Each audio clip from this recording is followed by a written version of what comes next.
नमस्कार मित्रों, स्वागत है आपका एक बार फिर से राधेश्याम कोचिंग क्लासेस के एक नए वीडियो में। तो आज की वीडियो में हम डिस्कस करेंगे इम्पोर्टेंट क्वेश्चन फिजिक्स के चैप्टर 13 प्रकाश विद्युत प्रभाव, जिसके अंदर हम पढ़ते हैं प्रकाश विद्युत प्रभाव लेसन 13। टोटल मार्क्स बोर्ड के अंदर इसके हैं वो है 4। टोटल मार्क्स इसके कितने होंगे? 4 होंगे बोर्ड के लिए। बोर्ड RBSE बोर्ड की बात कर रहा हूँ मैं। और इसके अंदर जो इसका पैटर्न रहता है, इस साल जो कोविड-19 के कारण जो एग्ज़ाम होंगे बोर्ड, उसके अंदर जो इसका पैटर्न है वो ये होगा कि 1 मार्क्स का क्वेश्चन आएगा, एक तो ऑप्शनल आएगा, ठीक है, ऑब्जेक्टिव मैंने लिख दिया OP, और एक क्वेश्चन आएगा बिल्कुल शॉर्ट आंसर, ठीक है ना, मतलब कि 1-2 लाइन 3 लाइन का आंसर, 2-3 लाइन का, या फिर कुछ छोटा सा एक न्यूमेरिकल 1-2 लाइन का होगा। तो और इसके अंदर एक आएगा अपना 2 मार्क्स का क्वेश्चन, ठीक है ना, वो आपको थोड़ा बड़ा भी मिल सकता है, न्यूमेरिकल भी मिल सकता है। तो इसके जो मोस्ट क्वेश्चन है आपको बोर्ड के अंदर जो मैं बता रहा हूँ, इनसे ज़रूर एक क्वेश्चन आएगा आपका, 1-2 हो सकता है, सारे आ सकते हैं। तो मैं आज डिस्कस करूँगा, ठीक है। सबसे पहले बात आते हैं इसकी जो सेक्शन ए है वैकल्पिक क्वेश्चन मार्क्स 1 का, उसके बारे में। फर्स्ट क्वेश्चन आपको देखने को मिल रहा होगा, यहाँ पर मैं थोड़ा मार्कर की लेंथ कम कर लेता हूँ। फर्स्ट क्वेश्चन आपको देखने को मिल रहा होगा, निरोधी विभव का मान किस पर निर्भर करता है। और इसकी PDF जो है उसकी लिंक भी मैं नीचे डिस्क्रिप्शन बॉक्स में दे दूंगा, वहाँ से डाउनलोड भी कर सकते हो। तो देखो, निरोधी विभव का मान जो है वो यहाँ पर आपको ऑप्शन होंगे आवर्ती, तीव्रता, इलेक्ट्रॉन या नोटा। नोटा मतलब इनमें से कोई नहीं, तो इसका आंसर है आवर्ती। देखो, निरोधी विभव जो होता है वो आवर्ती पे डिपेंड करता है, क्योंकि आवर्ती ज़्यादा होगी तो आवर्ती ज़्यादा आएगी तो उसमें जो मैक्सिमम गतिज ऊर्जा के इलेक्ट्रॉन ज़्यादा उत्सर्जित होंगे, जिससे निरोधी विभव है वो ज़्यादा या कम होता जाता है। इसलिए निरोधी विभव है वो ओनली फॉर आवर्ती पे डिपेंड करता है, न कि तीव्रता इलेक्ट्रॉन पर, ठीक है। इसके बाद देखो, इसके बाद बात आती है कि प्रकाश विद्युत प्रभाव। सेकंड क्वेश्चन है, प्रकाश विद्युत प्रभाव को प्रेक्षित करने के लिए आपतित प्रकाश की आवृत्ति होनी चाहिए। देखो, आपतित प्रकाश की आवृत्ति फर्स्ट ऑप्शन है वो भी सही है, क्योंकि यहाँ पर म्यू देर का म्यू नॉट यानी कि दहलीज ऊर्जा से ज़्यादा बिल्कुल होनी चाहिए, सही बात है। सेकंड ऑप्शन तो बिल्कुल ही गलत हो जाएगा, क्योंकि यहाँ पर म्यू नॉट से कम देर की आवृत्ति वो तो हो ही नहीं सकती, तो प्रकाश विद्युत प्रभाव प्रेक्षित ही नहीं होगा। अगर लैम्डा के बराबर म्यू है तो भी कुछ नहीं, ये तो ऐसे ही ऑप्शन दे दिया इसने। और यहाँ पर देखो, 2 ऑप्शन में दे रखा है कि म्यू नॉट से जो म्यू है वो ज़्यादा या बराबर हो सकता है, और क्वेश्चन बोला है प्रकाश विद्युत प्रभाव को प्रेक्षित करने के लिए कौन सा कथन सही है, ठीक है, आवृत्ति क्या होनी चाहिए। तो म्यू नॉट के बराबर भी तो हो सकती है, इलेक्ट्रॉन तो उत्सर्जित होंगे लेकिन उसमें गतिज ऊर्जा नहीं होगी। तो इसका सही ऑप्शन 2 है, और अ भी सही है, गलत नहीं है, बट बराबर और बड़ा या बराबर दोनों होते हैं। तो यहाँ पर अगर गतिज ऊर्जा की बात हो कि भाई गतिज ऊर्जा भी होनी चाहिए उनमें, तो यहाँ पर आपको अ ऑप्शन लगाना है, वरना आप द लगा सकते हो, लेकिन एग्जाम में ऑप्शन कुछ अलग हो सकते हैं, क्वेश्चन इस टाइप का आएगा। देखो, फिर है दे ब्रोगली के अनुसार द्रव्य तरंग के तरंग दैर्ध्य का सूत्र क्या होगा। देखो, दे ब्रोगली का सिद्धांत आपने पढ़ा होगा, उसने क्या बताया था कि लैम्डा जो होता है वो होता है H/P। P क्या होता है यहाँ पर? संवेग, मोमेंटम, ठीक है। तो यहाँ पर सूत्र क्या बन जाएगा? H/P को क्या लिख लेंगे? P को हम लिख लेंगे mv। क्या लिखेंगे? mv। तो यहाँ पर इसका सूत्र देखो ब ऑप्शन में नजर आ रहा है आपको, तो इसका आंसर ब हो जाएगा, ठीक है। उसके बाद यदि प्रकाश की आवृत्ति म्यू है, वो म्यू नॉट यानी कि दहलीज आवृत्ति से ज़्यादा है, तो उत्सर्जित इलेक्ट्रॉन की संख्या किसके समानुपाती? इलेक्ट्रॉन जो संख्या उत्सर्जित जितने इलेक्ट्रॉन होते हैं वो किसके समानुपाती होते हैं? गतिज ऊर्जा, स्थितिज ऊर्जा, प्रकाश की आवृत्ति, आपतित फोटोन की संख्या। तो देखो, उत्सर्जित इलेक्ट्रॉन जो होते हैं वो फोटोन की संख्या के समानुपाती होंगे, क्योंकि एक फोटोन हमेशा एक इलेक्ट्रॉन को ऊर्जा देता है, तो जितने फोटोन आएंगे उतने इलेक्ट्रॉन उत्सर्जित होंगे, सीधी बात है, द ऑप्शन करेक्ट है इसमें। जिस धात्विक सतह, 5वां क्वेश्चन, जिस धात्विक सतह से इलेक्ट्रॉन उत्सर्जित होते हैं वो क्या कहलाती है? तो आपको पता है, जिस धात्विक सतह से इलेक्ट्रॉन उत्सर्जित होते हैं वो प्रकाश संवेदी सतह, प्रकाश संवेदी पट्टिका इत्यादि आप बोल सकते हो, कहलाती है, ठीक है। नेक्स्ट क्वेश्चन है कि भाई फोटोन का विराम द्रव्यमान कितना होता है? तो आप सबको पता है फोटोन का विराम द्रव्यमान जो है 0 होता है। और अब देखो नेक्स्ट क्वेश्चन पे चलते हैं। तो अब देखो, अब हम आते हैं सेकंड सेक्शन पे, अति लघुचरात्मक प्रश्न मार्क्स 1, यानी कि 1 मार्क्स का जो क्वेश्चन आता है आपके सेक्शन बी के अंदर।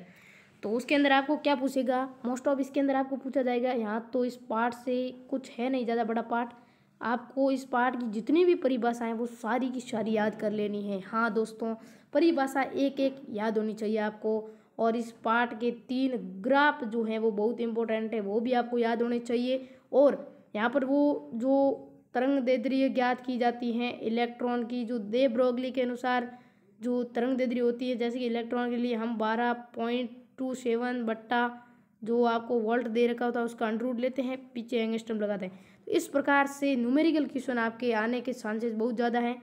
इस बेस्ड जो ये फॉर्मूला, इस बेस्ड न्यूमेरिकल क्वेश्चन हर बार पूछे जाते हैं। हालांकि इसको सिलेबस से हटा दिया है इस साल के लिए बिल्कुल, लेकिन फिर भी आपको इसके न्यूमेरिकल तैयार करने हैं, क्योंकि न्यूमेरिकल इस बेस ही आएगा, ज़्यादातर मोस्ट ऑफ चांसेस का ही है। तो परिभाषा आपको सारी याद करनी है, ठीक है दोस्तों। अब देखो हम चलते हैं स्क्रीन पे।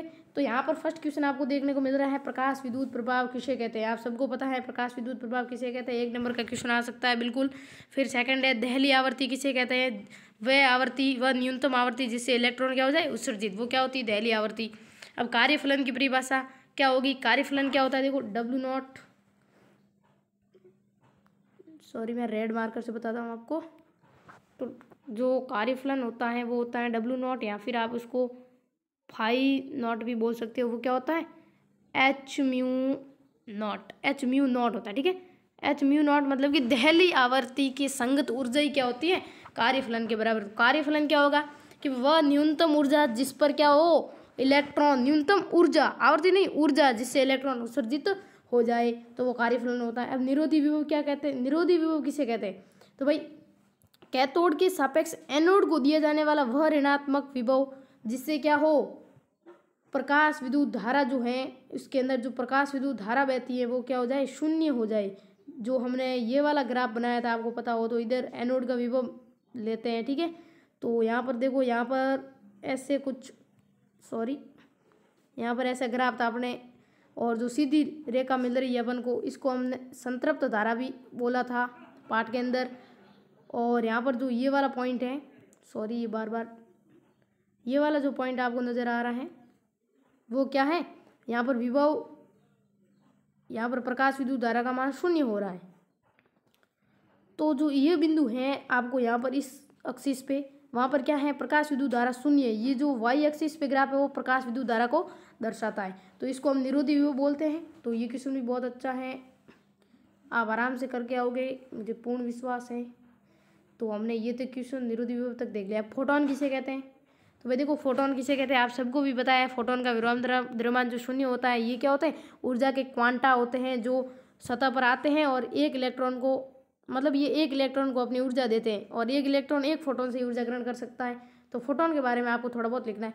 प्रकाश विद्युत धारा की परिभाषा तो क्या होगा भाई, प्रकाश विद्युत प्रभाव जो प्रक्षेपित होता है तब उससे जो इलेक्ट्रॉन उत्सर्जित होते हैं, उन इलेक्ट्रॉन जो उत्सर्जित होते हैं उनके कारण जो धारा बहती है उसके अंदर वो क्या होती है प्रकाश विद्युत धारा। तो ये भी आप आराम से बोल सकते हो। संतृप्त धारा किसे कहते हैं कि भाई जब हम ग्राफ बनाते हैं तो धारा का मान एक नियत फिक्स हो जाता है, क्योंकि जितने इलेक्ट्रॉन उत्सर्जित होने थे धातु से उतने हो जाते हैं, फिर वही इलेक्ट्रॉन चक्कर लगाते रहते हैं परिपथ के अंदर, तो इसलिए धारा का मान फिक्स होता है, एक निश्चित मान तक बढ़ता है फिर फिक्स हो जाता है। उस फिक्स धारा को ही क्या क्या बोलते हैं संतृप्त धारा।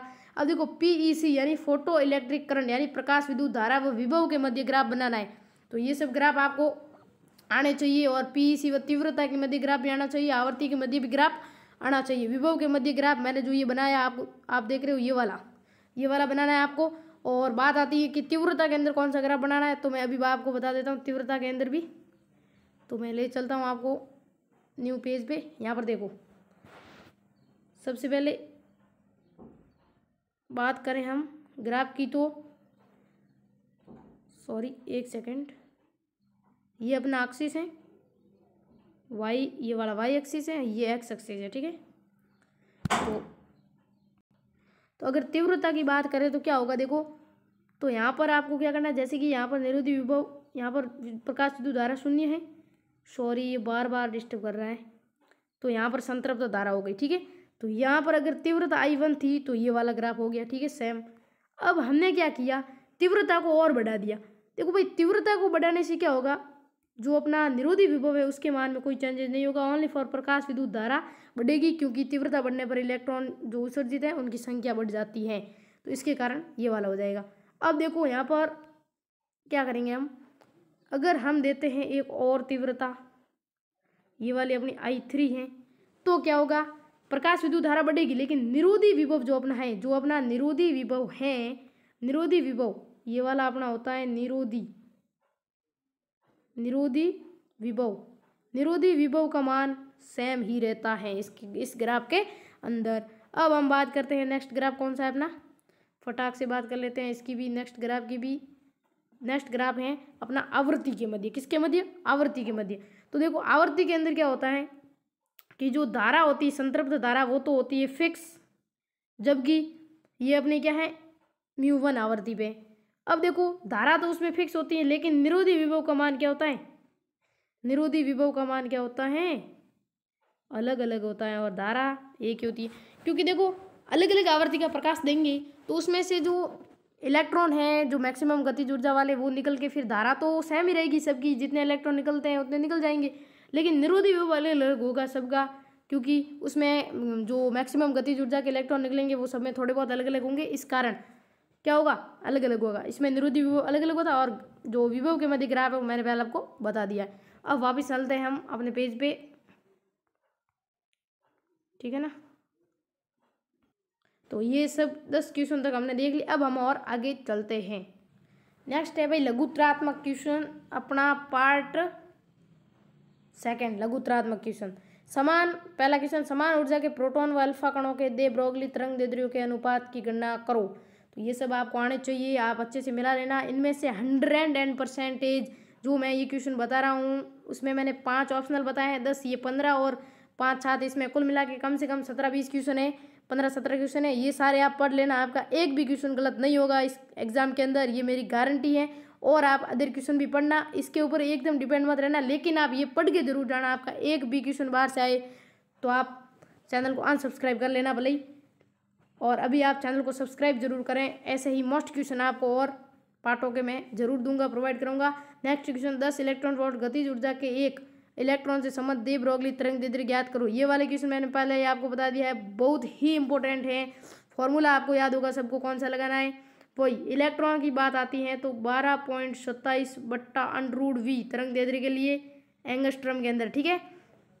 तो नेक्स्ट क्वेश्चन है 10,000 वोल्ट से त्वरित इलेक्ट्रॉन की तरंग दैर्ध्य ज्ञात करो। देखो यहाँ पर जो ऊपर वाला क्वेश्चन है वहाँ 10 इलेक्ट्रॉन वोल्ट गतिज ऊर्जा दे रखी थी, ठीक है ना। तीसरे के अंदर आपको सूत्र लगाना है, ये वाला जो मैंने अभी लिखा स्क्रीन पे वो वाला, ठीक है ना, ये वाला तीसरे के अंदर। जबकि जो दूसरा क्वेश्चन है आपका उसके अंदर आपको कौन सा सूत्र लगाना है? 10 इलेक्ट्रॉन वोल्ट गतिज ऊर्जा दे रखी है। तो गतिज ऊर्जा में देखो ये सूत्र होता है इसका, आपने जो व्युत्पत्ति किया था तब आपने पढ़ा होगा। इस सूत्र को हमने कैसे व्युत्पत्ति किया था? देखो लैम्डा बराबर हमने बोला था H/, यहाँ पर गतिज ऊर्जा दे रखी है तो यहाँ पर हमने सूत्र देखो क्या पढ़ा था? √P। देखो सॉरी, यहाँ पर P जो होता है H/P होता है दे ब्रोगली के अनुसार, लेकिन P को हम क्या लिख सकते हैं? 2m/k, ये लिख सकते हैं। m क्या होता है? मास। k क्या होता है? ऊर्जा। दो ही होता है, तो ये वाला फॉर्मूला लगाना होता है, ठीक है ना। तो ये फॉर्मूले से हो जाएगा। और तीसरा मैंने अभी फॉर्मूला बताया। अब चौथा क्वेश्चन क्या है? देखो प्रकाश विद्युत प्रभाव को समझाने में तरंग सिद्धांत की असफलता। ये बहुत इंपॉर्टेंट क्वेश्चन है, इसके 2 कारण आपको जरूर 100% बोर्ड के अंदर पूछे जाएंगे। इसके 2 कारण अभी से ही रट लेना, भले ही आप इसके ये क्वेश्चन अभी से रटना स्टार्ट कर देना, बिल्कुल आएगा। तो देखो अब नेक्स्ट क्वेश्चन है 100 वोल्ट से त्वरित अल्फा कण से संबंध दे ब्रोगली तरंग दैर्ध्य। यहाँ पर ये अल्फा कण वाला सूत्र जो होता है वो आपको लगाना है। अल्फा कण का सूत्र क्या होता है? देखो अल्फा कण के लिए शायद सूत्र होता है 0.101/√v एंगस्ट्रम, शायद यही होता है अल्फा कण के लिए, शायद क्या यही होता है, ठीक है ना। अब नेक्स्ट क्वेश्चन है 40 इलेक्ट्रॉन वोल्ट ऊर्जा का एक फोटोन धातु के पृष्ठ पर आपतित होता है, इसके कारण 33.5 इलेक्ट्रॉन वोल्ट गतिज ऊर्जा वाले इलेक्ट्रॉन का उत्सर्जन होता है, कार्यफलन ज्ञात करो। देखो भाई इसके अंदर आइंस्टीन का प्रकाश विद्युत समीकरण जो है वो लगाना है आपको। देखो उसके अंदर क्या होता है? Hµ बराबर क्या होता है? कार्यफलन प्लस गतिज ऊर्जा, कार्यफलन प्लस गतिज ऊर्जा होती है, ठीक है। तो कार्यफलन देखो इलेक्ट्रॉन वोल्ट ऊर्जा हमको दे रखी है, के हमको दे रखा है, फाई आप आराम से पक्षांतरण करके ज्ञात कर सकते हो। इस प्रकार के क्वेश्चन भी आपको पूछे जाएंगे 2 मार्क्स के अंदर। नेक्स्ट एक धातु के लिए दहली तरंग दैर्ध्य का मान दे रखा है 56-75 एंगस्ट्रॉन है, धातु के कार्यफलन की गणना कीजिए। नेक्स्ट क्वेश्चन था ये वाला, धातु के कार्यफलन की गणना करनी है। इसके अंदर दहली तरंग दैर्ध्य का मान दे रखा है, तरंग दैर्ध्य का मान दे रखा है, तो इससे आप आवृत्ति ज्ञात कर लो। 1/λ क्या होती है? आवृत्ति होती है। तो यहाँ से आवृत्ति ज्ञात करोगे और कार्यफलन ज्ञात करना है। कार्यफलन क्या होता है? Hµ0, और Hµ0 को हम क्या लिख सकते हैं? HC/λ0, ठीक है ना। तो यहाँ से पहले आप क्या करोगे? लैम्डा नॉट अपन को दे रखा है जो क्वेश्चन के अंदर, और एच और सी अपन को ज्ञात होता है, फिक्स वैल्यू होती है, तो यहाँ से आप ज्ञात कर सकते हो कार्यफलन। फिर है 200 वॉट के एक बल्ब से 5 × 10⁻14 हर्ट्ज आवृत्ति का प्रकाश उत्सर्जित हो रहा है। बल्ब से 1 सेकंड में उत्सर्जित होने वाले फोटोन की संख्या। बहुत इंपॉर्टेंट क्वेश्चन है, ये भी आपका बोर्ड के अंदर आ सकता है। फिर देखो हमने क्या लिखा है नीचे कि भाई न्यूमेरिकल की अच्छी प्रैक्टिस कर लें।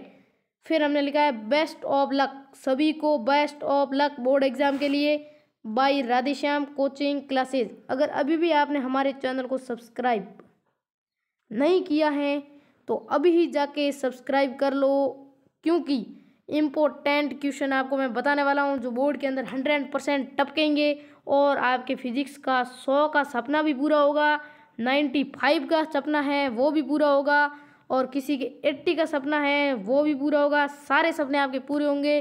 जल्दी से जल्दी चैनल को सब्सक्राइब कर लो, और इस इंपॉर्टेंट क्वेश्चन की PDF लिंक नीचे डिस्क्रिप्शन बॉक्स में आपको मैं दे रहा हूँ, वहाँ से आप डाउनलोड कर सकते हो। थैंक यू, धन्यवाद।